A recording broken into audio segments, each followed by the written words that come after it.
ખાતે આયોજિત BRICS youth summit અને બ્રિક્સ યુથ કાઉન્સિલના ભાગરૂપે વિવિધ બ્રિક્સ દેશોના યુવા પ્રતિનિધિ મંડળના સભ્યોએ વિશ્વની સૌથી ઊંચી પ્રતિમા સ્ટેચ્યુ ઓફ યુનિટીની મુલાકાત લીધી હતી. યુવાનો વચ્ચે પરસ્પર સહકાર, સંવાદ અને જોડાણને વધુ મજબૂત બનાવવાના ઉદ્દેશ્ય સાથે યોજાયેલી બ્રિક્સ યુવા પરિષદના પ્રતિનિધિઓ એકતાનગર પહોંચ્યા હતા. એકતાનગર ખાતે પહોંચેલા બ્રિક્સ યુવા પરિષદના ડેલિગેટ્સ સ્ટેચ્યુ ઓફ યુનિટીની ભવ્યતા નિહાળી સરદાર વલ્લભભાઈ પટેલના જીવન, રાષ્ટ્ર નિર્માણમાં તેમના યોગદાન તથા ભારતની એકતા અને અખંડિતતાના સંદેશ વિશે જાણકારી મેળવી હતી. આ મુલાકાત દરમિયાન યુવા પ્રતિનિધિઓએ ભારતની સાંસ્કૃતિક વિવિધતા, વારસો અને વિકાસની ઝાંખી મેળવી હતી.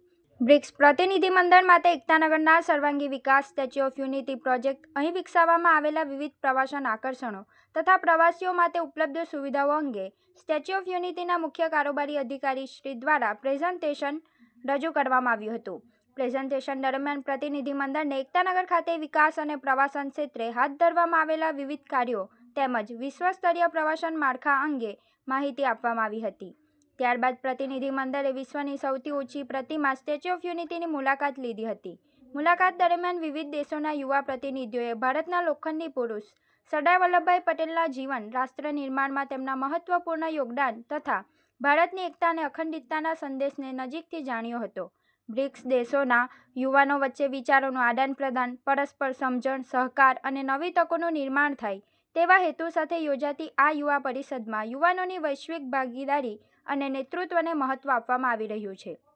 વિવિધ દેશોમાંથી આવેલા યુવા ડેલિગેટ્સ માટે આ મુલાકાત ભારતની એકતા, અખંડિતતા, સાંસ્કૃતિક વિવિધતા અને વિવિધતામાં એકતાના મૂલ્યોને સમજવાનો યાદગાર અનુભવ બન્યો હતો.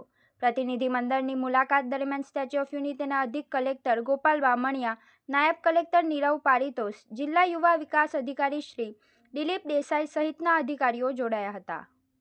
We do provide transportation services. Most of the transport that you will see is primarily electric because the Honorable PM in 2023 gave the vision of a green city.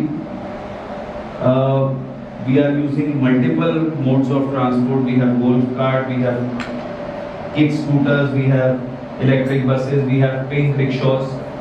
So pink rickshaws have become a signature of Statue of Unity. So they are electric rickshaws that are driven by, but I don't think we have time for it. And I mean the team is there with you. Any problem or any issue, please let us know. Thank you so much.